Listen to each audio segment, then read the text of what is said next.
اے حیدرآباد کے غیور مسلمانوں نوجوانوں، وہ دن دور نہیں جب حیدرآباد سے مضبوط علاقے انشاءاللہ ہندوستان کے کونوں کونوں میں مجلس اتحاد المسلمین کا پرچم بلند ہوگا، اور اس کی بنیاد جو رکھے گئی۔ سلام کرتا ہوں ان بزرگوں کو، سلام کرتا ہوں ان لوگوں کو جنہوں نے سالار ملت علیہ رحمہ کے بات پہ لبیک کہا،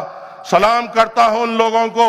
جنہوں نے فخر ملت علیہ رحمہ کی ہر زبان پہ لبیک کہا اور مجلس کو یہ مقام پہ پہنچایا اور اس کی بنیاد کو اتنی مضبوطی سے حیدرآباد میں رکھا کہ آج مجلس اتحاد المسلمین ہندوستان کے کئی کمزور طبقات کی ایک بے باک آواز بن چکی ہے۔ ہندوستان کے کئی علاقوں میں جا کر وہاں کے لوگوں کو جگانے کی کوشش کر رہی ہے، ہندوستان کے کونوں کونوں میں جا کے اپنا ایک مقام رکھ رہی ہے۔ اے میرے غیور نوجوانوں، اے میرے عزت دار بزرگوں، یہاں پہ جب آپ کے سامنے بات کی جاتی ہے، کئی دیر سے ہر ایک مقررین بات کی جا رہے تھے کہ یہاں پہ اتنے کروڑا روپے کے ترقیاتی کام ہو رہے ہیں، اتنے کروڑا روپے کے ڈیولپمنٹ کے کام ہو رہے ہیں، تو آپ مجھے بتائیے، آج تو سوشل میڈیا کا دور ہے، آج تو ہر ایک لیڈر جو کچھ کرتا ہے سوشل میڈیا پہ موجود ہے۔ آپ مجھے بتائیے، جس بے باکی سے مجلس اتحاد المسلمین کے ڈیولپمنٹ کے کام ہوتے ہیں،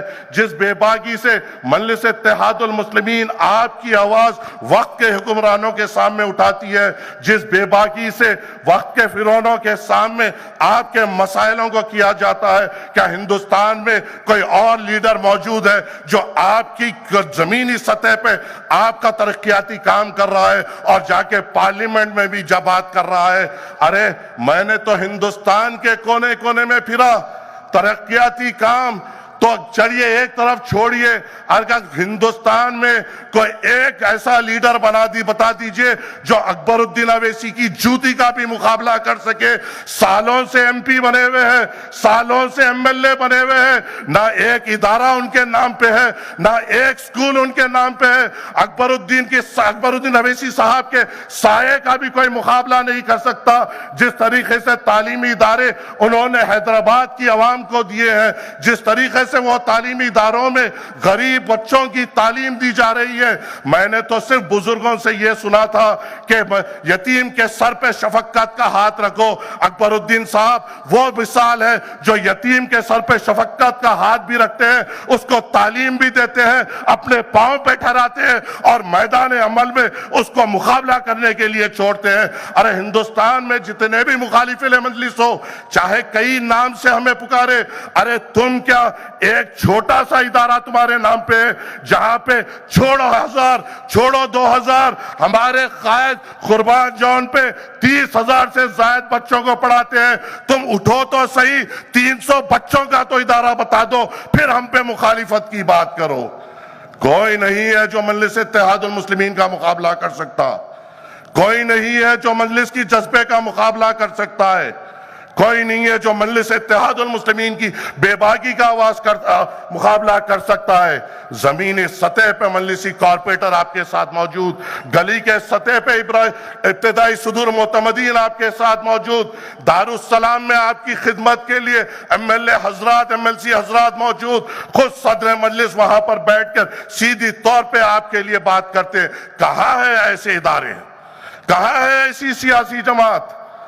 آج ہم پر کئی قسم کے الزامات لگتے ہیں۔ کیوں لگتے ہیں آپ کو پتا ہے؟ کیونکہ جب مجلس جا کر ان کے سامنے اس ترقیاتی قسم کی بات کرتی ہے، یہ کہتی ہے کہ ہمارے خود کے اتنے تعلیمی ادارے ہیں، ہمارے خود کے اتنے طبی ادارے ہیں، ہمارے خود کے دارالسلام کے بینک ہیں، تو ان لوگوں کو بے چینی ہو جاتی ہے کہ اگر یہ بات وہاں کے مسلمانوں کو، وہاں کے دلتوں کو اور وہاں کے پچھڑے طبقات اگر یہ پوچھنا شروع کر دیے تو ہمیں کیا ہوگا؟ اس لیے ہمیں کئی قسم کے الزامات سے نوازتے ہیں، اور اب وہ الزامات کی کیفیت بھی، شدت بھی کم ہو گئی ہے اور ہماری طاقت اور بڑھ چکی ہے۔ گجرات میں حال ہی میں جو انتخابات ہوئے، کئی ایسے امیدوار ہیں جنہوں نے 20,000 30,000 15,000 ووٹ لیے ہیں، اور یہ ہمارا پہلا الیکشن تھا۔ انشاءاللہ آگے کے انتخابات میں انشاءاللہ اس سرزمین گجرات پہ بھی مجلس اتحاد المسلمین کا پرچم بلند ہوگا۔